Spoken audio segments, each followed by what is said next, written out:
So many people are talking about the benefits of lemon water, and from a dental hygienist's perspective, because that's what I was for over 23 years, there are some cons to drinking lemon water. Through the years, I've seen many people drinking lots and lots of lemon water for its purported health benefits. I've had dental hygiene clients drink it, and many drink it on recommendation of their urologist because they were told that juicing one lemon in a little bit of water regularly a few times a day and drinking that would help break up kidney stones. Hold up now, this is not medical advice. I don't want you to go out and buy bags and bags of lemons if you have kidney stones. This is for information and education only. None of this is medical advice, so please seek help from a licensed care practitioner if you have or think you have a health issue. Thank you. If you're new here, welcome. My name is Tanya, and I am a dental hygienist turned holistic nutritionist who learned mindful eating and ditched diets at the age of 50. So now I like to talk about menopause from a non-diet perspective, all things menopause health. So are you drinking lemon water? Let's get into it. Okay, so what are the claims about lemon water? One of them is alkalinity. There's a claim that when lemon gets into the body, it becomes more alkaline. But before it comes into your body, it's actually very acidic, and it is of about a 2 on the pH scale. Now, when it gets into the body, there are some dietitians who support the alkaline diet because that's where this alkalinity thing comes from. There are some dietitians who will say that there is this alkaline ash that is left over in the body when you consume lemon water. Now, I've not found a study to support that. If you have one, pop it in the comments below. Pop in a comment and tell me why you drink lemon water and if you've ever had any adverse effects, because we'll get to that. So lemon water, yes, it's definitely acidic, and whether or not it turns into a neutral pH in your body, it's gonna go in at a 2, and you're basically putting something really acidic in your mouth. Then there's this claim about liver detox. So liver detox is a hot topic, and it's gonna be a hot topic when it comes to January and turning over the new health leaf in the new year. The holistic health world talks about how lemons are detoxifying for the liver, for the kidneys, for the whole body. In fact, lemon is used in cleaning products, and it does have some of those antimicrobial properties.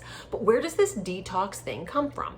And I wondered if it came from traditional Chinese medicine or Ayurvedic healing methods. And this is ancient wisdom. I'm not taking on ancient wisdom. I mean, these things have been around for thousands of years. Just like bone broth, natural foods being used for health purposes is not new. But maybe this is some of the roots of why liver detox is said to be assisted by lemon.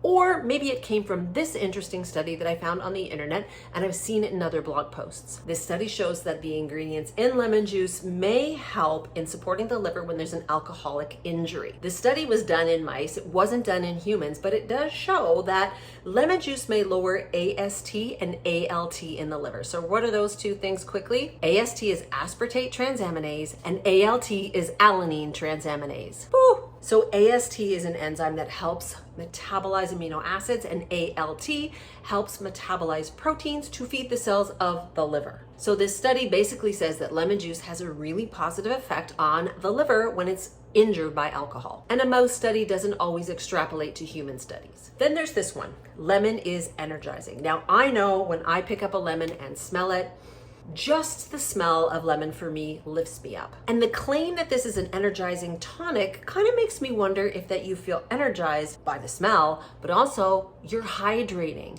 Dehydrated people are tired people. I think we've all felt dehydration fatigue, and when you start to drink, you can start to feel better. So maybe this energizing property actually comes from the fact that you're drinking water flavored with lemon, which is still kind of tasty. However, I did find another study that talks about supplementing vitamin C in humans and in animal models and how it is associated with a decreased cortisol response in the body. Now, cortisol is something that happens in the stress response, and it comes from the adrenal glands.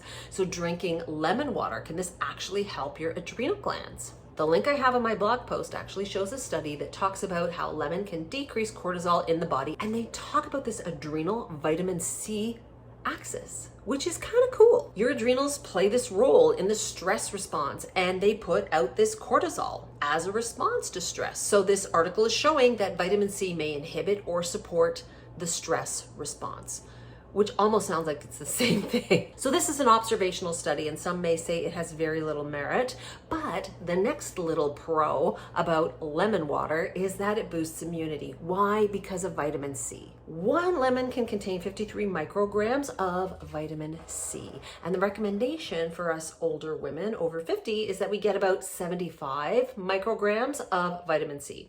And that recommendation is like a population recommendation. Maybe you need a little bit more, especially if you're smoking. So a whole lemon can absolutely give you some vitamin C, but there could be some cons to that. A kiwi gives you a lot of vitamin C. I love the fact that lemons may support aging. Now, I'm not like an anti-aging person.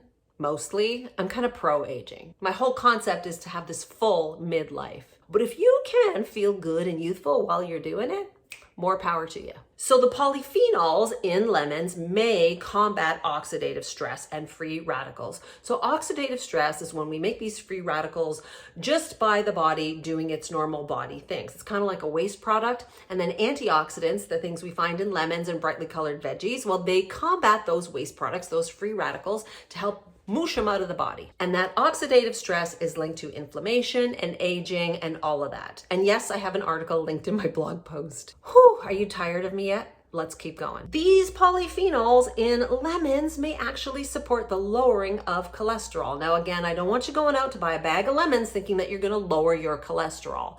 There is some evidence that states it can do this. There's some evidence that states it's supportive of your whole cardiovascular health. But one or two articles do not make a true health claim, although I did find more than one.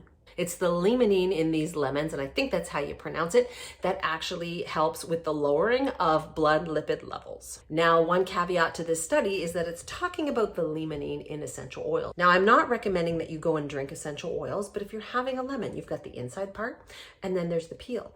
This outside peel is, from what I know, where the limonene is, that volatile essential oil. So if you're using peel in some of your cooking, or maybe you're even popping it into your water or your smoothies, that's where you're going to get the benefits. Before I move on to the last few things, I did find one more study that says that lemons can reduce that oxidative stress by way of citrus flavonoids, or is it flavonoids?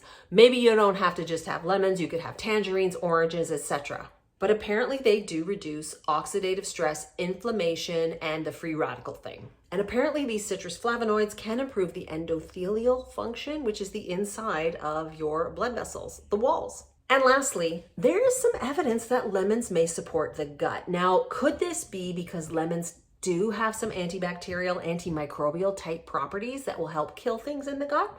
Possibly. There was another study in animals that showed how lactobacillus actually rises in mice being fed particular parts of lemons. Now, mice don't live as long as humans, so I don't know how that would translate to the gut microbiota. But all of this, these claims in health, they look like they're rooted somewhere. So let's explore if you should actually be drinking lemon water. And when I think of lemon water, I think of two big cons of lemon water. One of them is your poor teeth.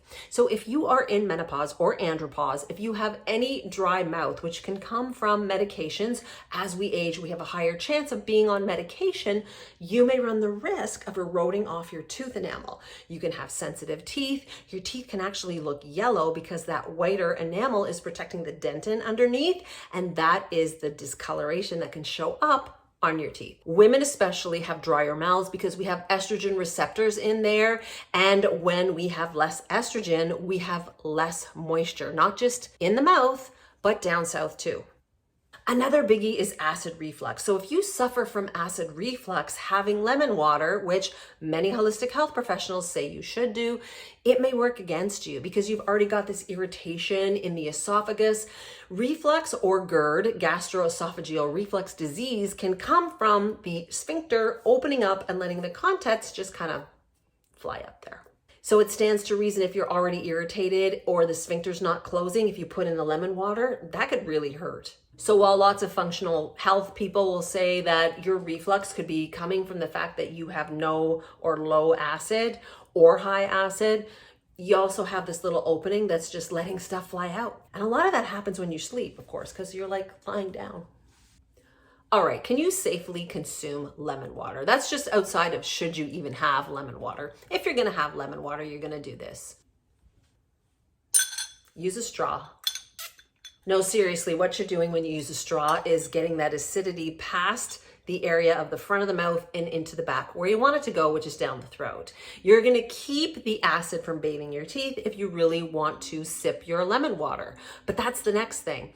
Don't sip your lemon water all day long. It's like taking a bath in acid all day long. You want to have your lemon water, pair it with some food to bring that pH back up in your mouth and go on your day. Another thing when you're having something like lemon water or any other acidic beverage is to not brush right away. Whether or not we're increasing this alkalinity in our bodies is one thing, but above the neck, you've still put something in your mouth that is really acidic. So what you want to do is let your spit go. You want to let it flow in your mouth and remineralize your teeth before you get a toothbrush in there and start scrubbing away at these little micro pieces of your tooth enamel, because they are what we call a little bit softer. They're more prone to erosion, these little crystals of your tooth enamel. Now, there's no reason why you can't rotate beverages. There's other things out there to drink besides lemon water. Lots of ideas for water infusions. I particularly love basil and cucumber, or basil, again, however you want to pronounce it. So delicious. Add a couple of things of fruit in there, some blueberries with it, and it's good. Rotate your beverages so you have a different pH going in there on a regular basis. Now, if you have dry mouth because of age, because of medications, and even because of anxiety, because that can zap your saliva too, what you want to do is look at things like chamomile tea. That is so supportive of your tissues in your mouth. But we also have peppermint tea, ginger tea, lots of herbal teas, which can still soothe the tissues, support digestion, especially with that ginger and peppermint, and not blow away your tooth enamel. So what do you think? Did you learn something new? There's so much to dive into when it comes to these health topics. Like I said, I could be on PubMed all day and it's really fun, but we got to stop somewhere. So I don't know if lemon water is for you. Hopefully this is going to give you a few tips to make a choice on whether or not you're going to drink that lemon water. And remember, don't brush your teeth right after. You need these babies to have healthy digestion as you age. That's it for today. If you found this video interesting, comment below. If you have any other topic you'd like to hear about your mouth or about lemons, comment below, and come find me on Instagram at A Mindful Nutritionist. Same thing on Facebook, and let's chat. See you later.